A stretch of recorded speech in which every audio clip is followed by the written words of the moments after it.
સમાચારમાં આગળ વાત કરીએ વડોદરાથી। વડોદરામાં ભારતના 79માં સ્વાતંત્ર્ય દિવસ નિમિત્તે સફાયર ગ્લોબલ સ્કૂલ જેસી ગ્રુપના સંયુક્ત ઉપક્રમે વિકસિત ભારત થીમ પર આધારિત આંતરશાળા દેશભક્તિ નૃત્ય સ્પર્ધા વીરાંજલિ સિઝન 4નું પંડિત દીનદયાલ ઉપાધ્યાય ઓડિટોરિયમ અજવા રોડ ખાતે ભવ્ય આયોજન કરવામાં આવ્યું હતું, જેમાં વડોદરાની 48થી વધુ શાળાઓએ ઉત્સાહપૂર્વક ભાગ લીધો હતો। આ સ્પર્ધામાં 2 ઉંમર વર્ગોમાં વિદ્યાર્થીઓએ દેશભક્તિ ગીતો પર જીવંત અને ભાવાત્મક નૃત્ય પ્રસ્તુતિઓ આપી હતી, જેને દેશપ્રેમ, સંસ્कृति અને કળાની અનોખી अभिव्यक्त કરવામાં આવી હતી।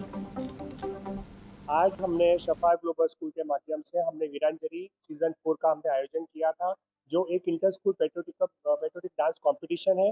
और इस बार की जो थीम है, जो प्रधानमंत्री मोदी जी ने रखी है, विकसित भारत।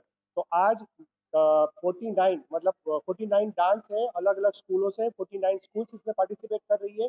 और 850 से भी ज़्यादा बच्चे आज हमारे ये नॉन स्टॉप प्रोग्राम में, जिसमें कैटेगरी ए और कैटेगरी बी है, ऐसे नॉन स्टॉप प्रोग्राम में वो लोग पार्टिसिपेट करेंगे।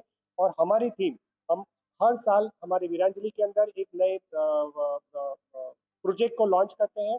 और इस बार का हमारा प्रोजेक्ट है सस्टेनेबिलिटी, जो आज की तारीख में बहुत ही इंपॉर्टेंट है कि लोगों को रिसाइकल, रीयूज एंड सस्टेनेबिलिटी के ऊपर काम करना चाहिए। तो आज के ये प्रोग्राम में इतने सारे बच्चे जेसी ग्रुप एंड शाने स्कूल के माध्यम से जो प्रोग्राम रखा गया है, उसमें पार्टिसिपेट कर रहे हैं।